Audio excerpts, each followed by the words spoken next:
हाँ, तो नमस्कार दोस्तों, रेयर बिट क्लासेस में आपका स्वागत है। तो मैं आशा करता हूँ कि आप स्वस्थ होंगे, मस्त होंगे और पढ़ने के लिए तैयार भी होंगे। तो हमारा जो क्लास 10th के साइंस में चैप्टर आता है इलेक्ट्रिसिटी, इसका एक टॉपिक प्रतिरोध होता है, जिसके मैं बारे में आपको बताने जा रहा हूँ। तो जैसे प्रतिरोध, जैसे इसका नाम से ही पता चल रहा है कि प्रतिरोध यानी प्रतिरोध यानी किसी के मार्ग में क्या उत्पन्न करना, अवरोध, उससे हम क्या कहते हैं, प्रतिरोध। यानी इसकी जो परिभाषा हम आपको जो होती है उस प्रकार होती है, जैसे विद्युत धारा के प्रवाह में अवरोध या रुकावट उत्पन्न करता है, उसे हम प्रतिरोध कहते हैं। इसका मात्रक ओम होता है। यानी इसके नाम से भी आप परिभाषा निकाल सकते हैं, अवरोध या रुकावट। तो इसके भी लास्ट में देख रहे हैं रोध लगा हुआ है, ठीक है। इसी प्रकार एक दूसरी परिभाषा भी होती है प्रतिरोध की, जो निम्न निम्न प्रकार है। जैसे किसी चालक का प्रतिरोध उसके सिरों पर लगने वाले विभव तथा उसमें प्रवाहित विद्युत धारा के अनुपात को विद्युत प्रतिरोध या इलेक्ट्रिक रेजिस्टेंस कहते हैं, ठीक है। तो जो हमारी जो सेकंड वाली परिभाषा है वो आप इस फार्मूले से बता सकते हैं, और जो आपकी फर्स्ट परिभाषा है वो आप इसके नाम से बता सकते हैं, ठीक है। तो जैसे आप देख रहे हैं, यानी वी यहाँ पर क्या है, चालक पर लगने वाला विभव, तथा आई क्या है, यहाँ पर प्रवाहित धारा। तो जो आई यानी विद्युत धारा जिसे हम कहते हैं, वी जिसको हम विद्युत विभव कहते हैं, ठीक है। इन दोनों का जो रेशियो होता है यानी अनुपात होता है, उसे हम प्रतिरोध कहते हैं। इसका जो मात्रक होता है वो ओम होता है। तो यहाँ पर मैंने ओम का सिंबल बना दिया है, इसको आप इस तरह भी लिख सकते हैं। तो जो मैंने आपको ये परिभाषा बताई, एक नाम के थ्रू और एक फार्मूले के थ्रू, तो ये दोनों परिभाषा आपको समझ में आएगी। फिर बात आती है कि ये प्रतिरोध है तो वो किन किन प्रॉपर्टी पर निर्भर करता है। जाहिर सी बात है, यदि कोई प्रतिरोध होगा यानी रेजिस्टेंस, तो उसकी कुछ ना कुछ लंबाई होगी। यदि वो कोई लंबाई भी होगी तो उसकी कुछ मोटाई भी होगी।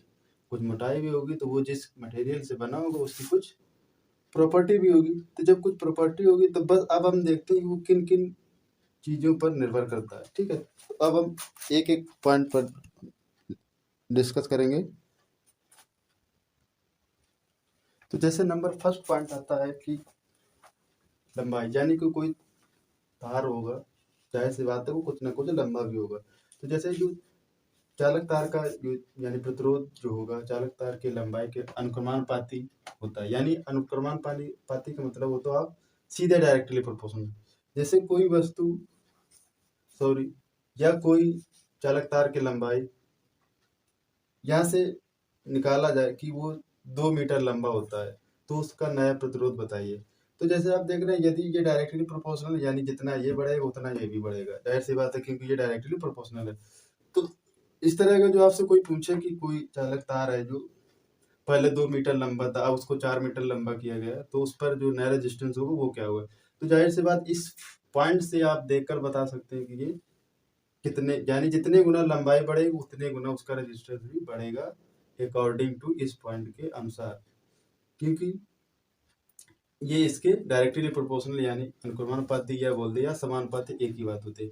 इसी प्रकार हम नंबर सेकंड यानी दूसरा पॉइंट देख रहे हैं, जैसे कि जैसे उसमें कुछ न कुछ उसमें मोटाई होगी। तो चालक तार के अनुप्रस्थ काट क्षेत्रफल के व्युत्क्रमानुपाती होता है, यानी व्युत्क्रमानुपाती, यानी यहाँ पर आप देख रहे थे अनुक्रमानुपाती, यानी इसका जस्ट उल्टा ये होगा, कौन, क्रॉस सेक्शनल एरिया यानी अनुप्रस्थ काट क्षेत्रफल। तो जैसे अब इस पे जैसे कोई सवाल बनेगा तो जैसे पूछेगा कि यदि किसी चालक का प्रतिरोध का जो क्षेत्रफल है वो 4 गुना बढ़ता है, तो बताइए कि उस पर जो नया प्रतिरोध होगा वो क्या होगा। तो जाहिर सी बात, आप देख रहे हैं कि इसके जस्ट ये अपोजिट यानी व्युत्क्रम में होता है। तो यदि ये 4 गुना बढ़ेगा तो ये 4 गुना घटेगा, ठीक। उसी प्रकार अब आप देख रहे हैं कि नंबर थर्ड पॉइंट, जैसे कोई चालक का रेजिस्टेंस होगा तो उसकी वो कोई कुछ प्रॉपर्टी होगी जिस मटेरियल से वो प्रतिरोध बना होगा, ठीक है। तो उसी तरह देखते हैं कि चालक तार का जो पदार्थ यानी प्रतिरोध होता है वो पदार्थ की प्रकृति पर निर्भर करता है, ठीक है। उसके बाद ये जो हमारे 3 पॉइंट बहुत ही महत्वपूर्ण प्रतिरोध के अंतर्गत उपयोग होने वाले हैं, इससे संबंधित आपको सवाल कई बुकों में मिलेंगे, जो इनकी सहायता से ही आपको आसानी से सवाल के आंसर देने में सहायक होंगे।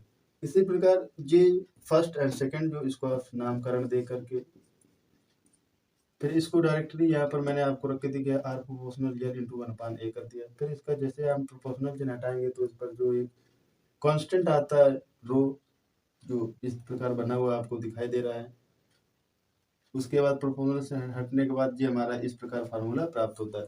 यहाँ पर रो को हम विशिष्ट प्रतिरोध के नाम से जानते हैं। ठीक है, तो अब जैसे इसका फार्मूला बनाया जाए कि विशिष्ट प्रतिरोध का मात्रक क्या होगा, तो वो ये होगा कि जैसे हम यल अपान आर बराबर रो इंटू यल अपान ए दिया हुआ है, तो जो ओ यानी विशिष्ट प्रतिरोध का जो हमारा मात्रक निकलेगा, जैसे हम लंबाई को जानते हैं कि मीटर से मापते हैं, और उसका इस प्रकार मात्रक जो होता है मीटर हो जाता है, तथा क्षेत्रफल को मीटर स्क्वायर से। तो यहाँ पर जब रो बराबर निकालेंगे तो ये हो जाएगा आर इंटू ए अपन यल। इसके बाद जब आर के जो मात्रक हमने आपको पहले बता चुके हैं, इसका मात्रक ओम होता है। इसके बाद इसका मात्रक मीटर स्क्वायर होता है, इसका मात्रक मीटर होता है। जाहिर सी बात, ये मीटर से ये स्क्वायर कट जाएगा, तो जो हमारा आपको प्रतिरोध का मात्रक जो प्राप्त होगा वो हो जाएगा ओम मीटर।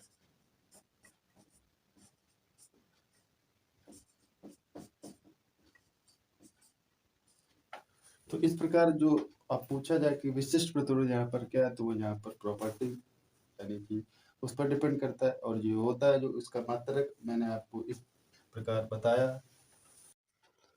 हाँ तो दोस्तों, जैसे मैंने पिछली क्लास में आपको यानी रेजिस्टेंस के बारे में बताया था, जिसके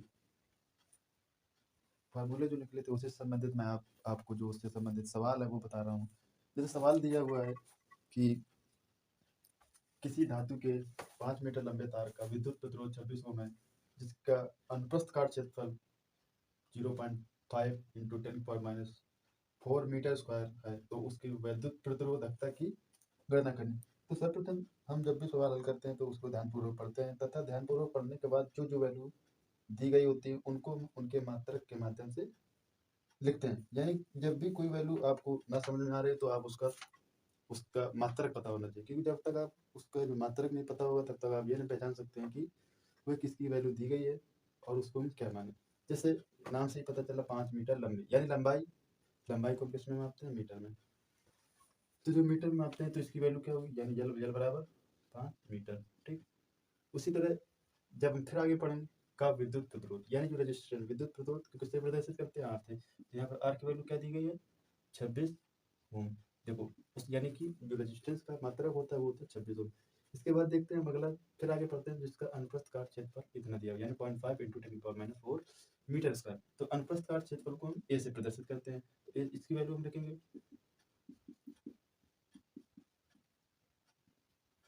उसके बाद देख रहे हैं कि हमने जो सवाल में वैल्यू दी गई है और जो पूछा है जैसे विद्युत प्रतिरोधकता, यानी इसको हम रो से प्रदर्शित करते हैं। इसको लिखने के बाद हमने सारी वैल्यू जो सवाल में दी गई तो उसको लिख लिया। अब इन्हीं वैल्यू से संबंधित हमने कोई फार्मूला पढ़ा, ये हमारे माइंड में तुरंत दौड़ना चाहिए। तो जैसे कि मैंने पिछली क्लास में आपको बताया था कि जो resistance R into L into A into rho के संबंध में एक फार्मूला निकल के आया था, जो था आर बराबर रो इंटू यल पान ए। तो आप देख रहे हैं जो जो वैल्यू यहाँ पर दी गई है वो आपको इस फार्मूले में रखना है, और जो वैल्यू नहीं दी गई यानी जो आपके सवाल में पूछी गई वो आपको इस फार्मूले से आसानी से ज्ञात किया जा सकता है। ठीक है, जैसे कि रो यानी यहाँ पर दिया हुआ है तो इसको हम क्या करें, इसका मल्टीप्लाई इसके साथ कराएंगे तथा यू इधर है यू इसके बटे में, यानी इसको हम पहले से एग्जैक्ट वैल्यू निकालने के लिए फार्मूला का जो वैल्यू इधर से उधर कर लेंगे। तो ठीक है, इस प्रकार जैसे आर इंटू ये हो जाएगा। ठीक है, यानी जो हमारा ए था ये इसके ऊपर चला जाएगा, ये हमारा ये था वो उसके नीचे में आएगा। इसके बाद जब हम इसकी जो वैल्यू रखेंगे,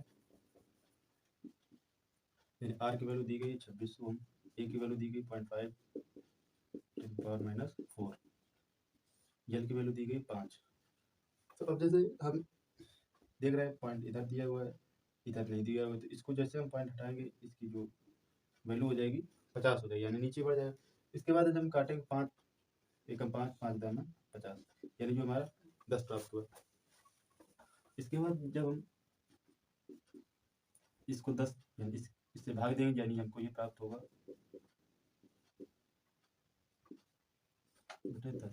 जब हम इसमें 10 से भाग देंगे 26 में तो हमको इस तरह प्राप्त होगा 2.6 इंटू 10⁻⁴। तो ये हमारा रो की वैल्यू निकल आई। अब हम वैल्यू तो निकाल लें, लेकिन इसका मात्रक क्या होता है ये भी लिखना बहुत ही जरूरी होता है। तो इसका जो मात्रक होता है वो होता है ओम मीटर, क्योंकि आपको मैंने पिछले क्लास में बताया था कि ओम मीटर कैसे निकला था। अब इसका मात्रक लिख देंगे।